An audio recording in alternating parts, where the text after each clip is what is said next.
Well, hello, I'm Sandy, and welcome to another day in Life with Sandy.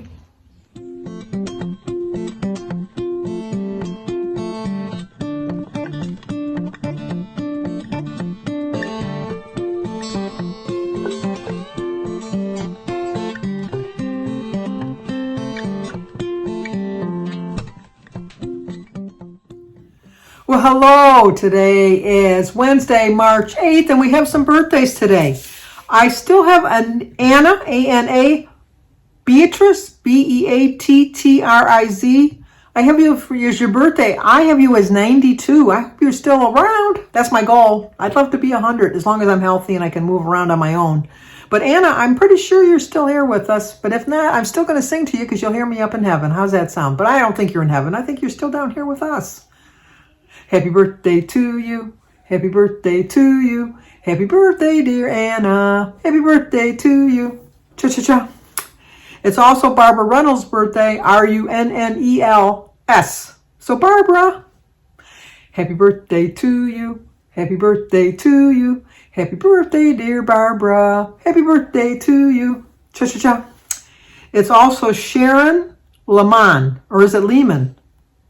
I think it's Leman, L-E-M-A-N. Sharon, happy birthday to you. Happy birthday to you. Happy birthday, dear Sharon. Happy birthday to you. Cha-cha-cha. Well, I hope all three of you have a great birthday. Today would have been my brother-in-law Bruce's birthday. Bruce was married to my sister Sue.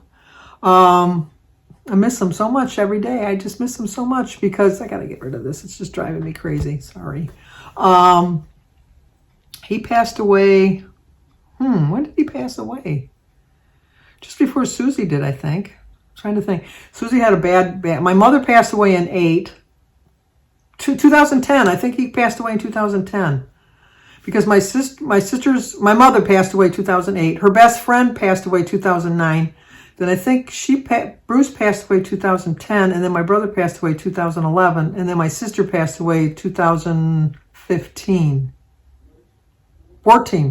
15.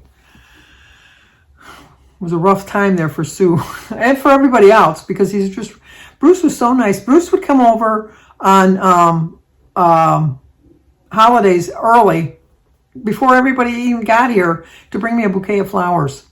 Always, every holiday, I could always count on Bruce. And then he'd leave and come back with everybody else, like when it was time to eat. But he always brought me a bouquet of flowers. He was such a nice, nice man. He had his quirks. I'll give you that. He had his quirks because he went through phases. Like some points he would let his hair get really long and he'd wear beat up old clothes and he just looked like a homeless man sometimes. And then other times he'd be so clean, clean cut and perfect and everything. And then he'd shave his head. You never knew it, Bruce. You never knew. But he was always so much fun. But he was a sprinkler fitter along with Jim and Mike. They all went into the trade together at the same time. He used to work at Stroh's Brewery, but then Stroh's went out of business, which is a beer, obviously brewery. That kind of gave it away. But when they went out of business, he joined the sprinkler fitters along with Mike and Pat, my brother Pat, and Jim. They were all in it together. And Jimmy was on a job just learning to be a carpenter. And they were building, I don't know if it was Eastland Mall. Couldn't have been Eastland Mall. Well, anyway, they were on some mall job where they were all there. The different trades were all there doing the stuff. And Bruce was going through the phase of his life where he was looking like a homeless man. He was just looking like a homeless man. And when Jimmy was having lunch and stuff, the people were talking about this homeless guy that's sitting over with the sprinkler fitters eating lunch. They think, it was nice of those sprinkler fitters to let him sit with them, and have lunch, And Jimmy says, well, who are you talking about? And they pointed him out, and he goes, that's my Uncle Bruce. He says, really? He says, yeah, he's a sprinkler fitter. He's a really nice guy. He just, looks so deceiving. So he says, oh. So then when Bruce came for dinner for family dinner that week, we were saying, well, I don't know, you look kind of homeless to me. And then he went and shaved his head, not shaved his head, but, cut his hair real short and that.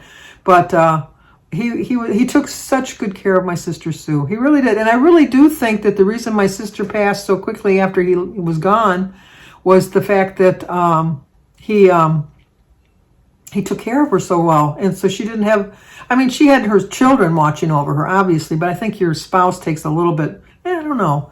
He did a lot for her, took really good care of her. So I'm not saying her kids didn't stepped up to the plate, because they you know, like that was their mother. Of course they took care of her. But, you know, I don't know. There's just a thing with a husband and wife. They have like a different dynamic, I think, of taking care of each other.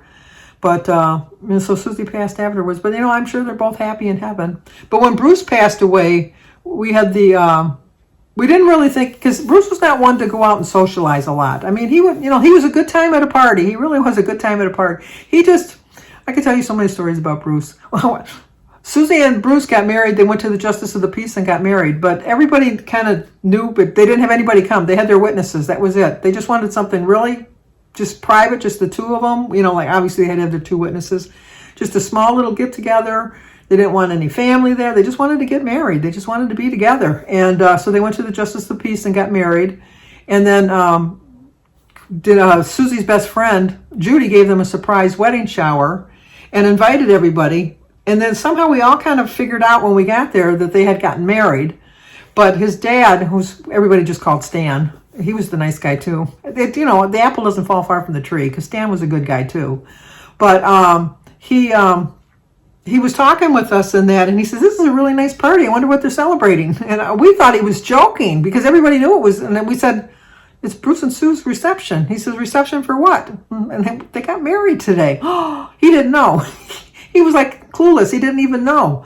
And so he went up to Bruce. He says, "Well, I guess I owe you congratulations." And Bruce said, "Oh, yeah, I meant to tell you. We got married this morning." I guess it was, you know, I mean, obviously they had the marriage license and stuff, but it was just kind of spur of the moment that they decided to get married. Did I ever show you a picture of Bruce? I'm talking to brattling on about him. If not, here's a picture of Bruce.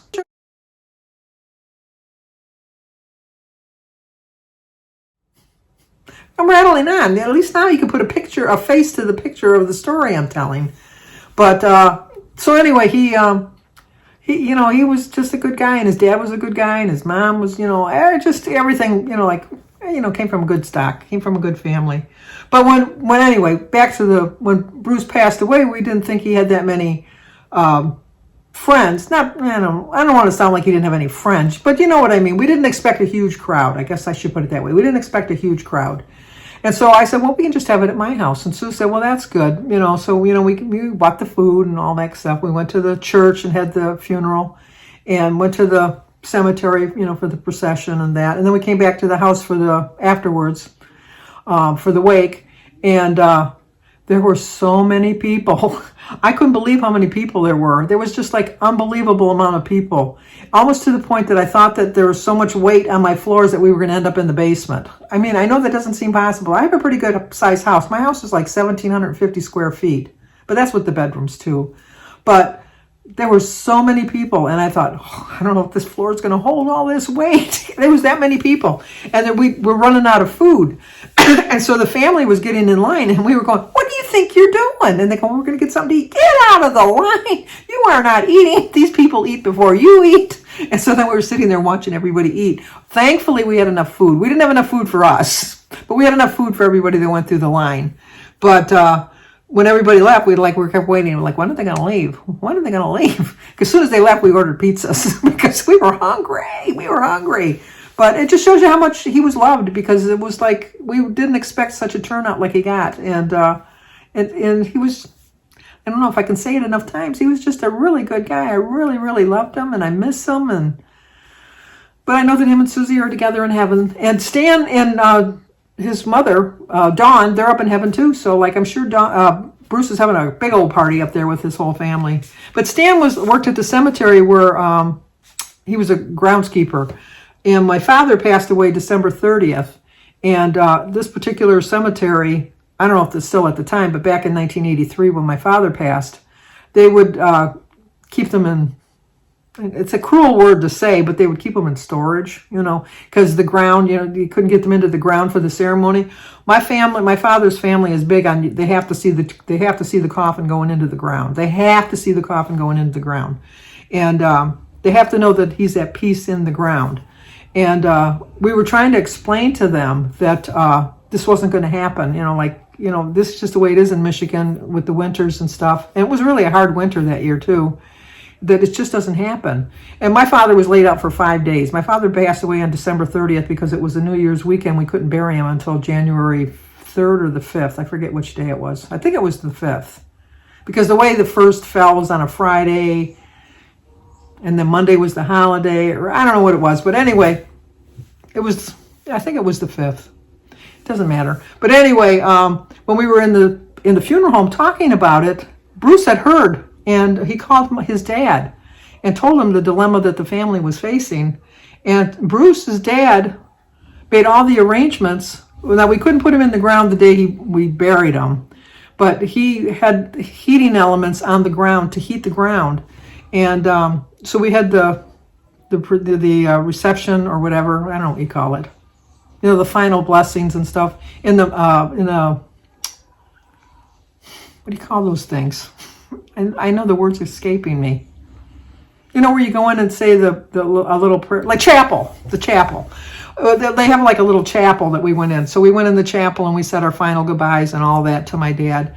And so then my father's family says, well, let's go to the gravesite. And I want to see Eddie going in the ground. And then we had to tell him once again, no, Eddie can't go in the ground today. It'll be, maybe you can come back in the spring. And, we'll have another ceremony or whatever. But, he's not going into the ground today. And so they, kind of, okay. So then when we were at the reception or the wake or whatever you want to call it afterwards, Stan came up to me and he told me, he said, I made arrangements that your father's going to go in the ground tonight. He says, but, you can't have anybody here. He says, but the cemetery opens at 7 in the morning because my father's family was leaving the next day to go back to Boston. And he said, if you get here like at 7 o'clock, 7:30, your dad will be in the ground. The dirt will be over him, but at least your family will have peace of knowing that, he's in the ground. And so I said, I really, really appreciate that. So then I went and told my father's brothers that, if you want, we can go in the morning, but we got to go at 7. And they go, oh, that'll work out perfect because our flight's not till 2. And she said, yeah. So we went there in the morning and they got to see him in the ground, I guess. It's kind of, to me, kind of sounds kind of morbid. I don't like watching people going, I know you're going in the ground. I know that. But I did stay for my sister Sue and watched her go in the ground. And I'll never do that again. I'll never do that again. I don't want that final image in my mind. I can't get that final image out of my mind. I like doing my little thing in the church before they close the coffin, and then doing all the other stuff. And then when they go to the gravesite, I usually stay behind. I don't want to see it. But for some reason, I just felt my sister wanted me there, and I went. And my sisters wanted us to put on her tombstone, just kidding, because that was always her. She would always tell you something that was really kind of truthful, but then she didn't want to hurt your feelings, and so she'd say, just kidding.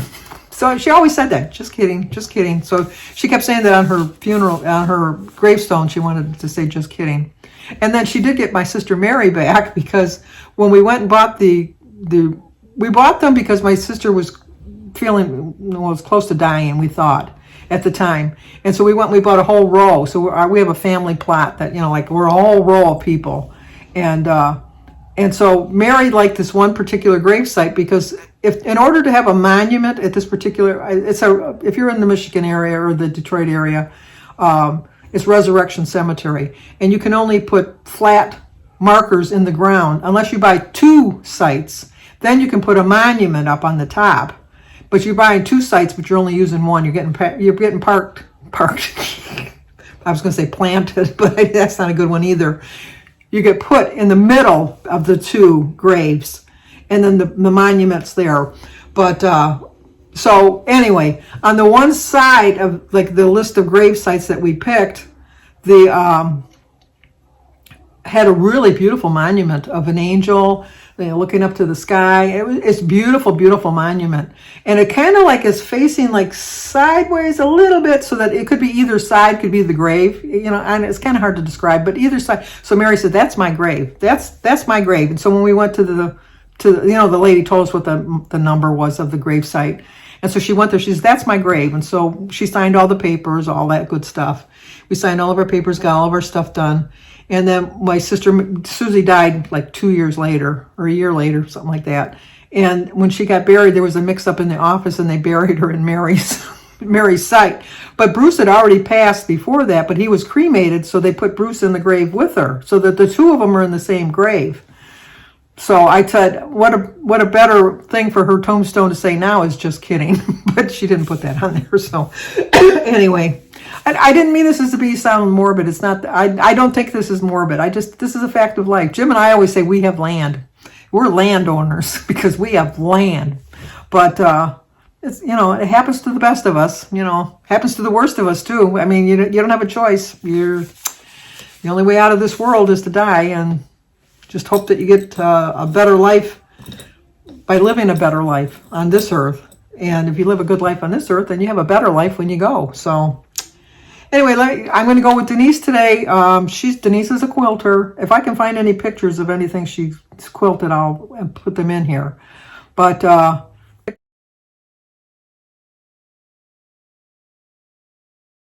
she's always looking for something. And when you're going to the smaller towns north of us, like we're going to go look at Lexington, because I want to see the new cottage that we're going to rent. I just want to see it. I've seen pictures, but like I told you the other day, pictures just don't do the same thing. So I wanted to see the cottage, and we're going to go that way anyhow. But the older women, like my age and older, they don't do them on machines. They do them by hand. The new quilt, not all. I shouldn't put not all, because Denise doesn't do it that way either. But some of the new quilters use machines for everything. Denise likes going to these little country quilt stores because it's usually older ladies that sew by hand, and she just loves looking at their work because they always have their work hanging in there and stuff. So we're going to go see if she can find any material or anything like that. And then I'm going to come home and eat my breakfast. I'm probably only going to eat 2 meals today, and then I plan on having a salad for dinner with my chicken and some cottage cheese. I don't know what I'm going to have for breakfast, so we'll see how it goes.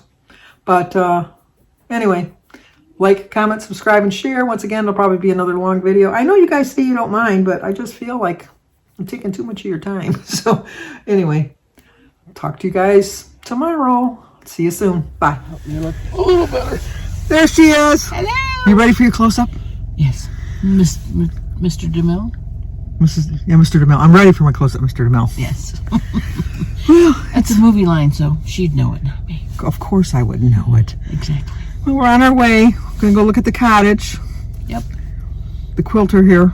Got to do that too. But that's just on the way. And you know what I'm going to see? Wah, wah, wah, wah, wah, wah. Exactly. Talk to you soon. Bye. Okay, today is Wednesday, March 8th. My quote is 1 meal at a time, 1 day at a time.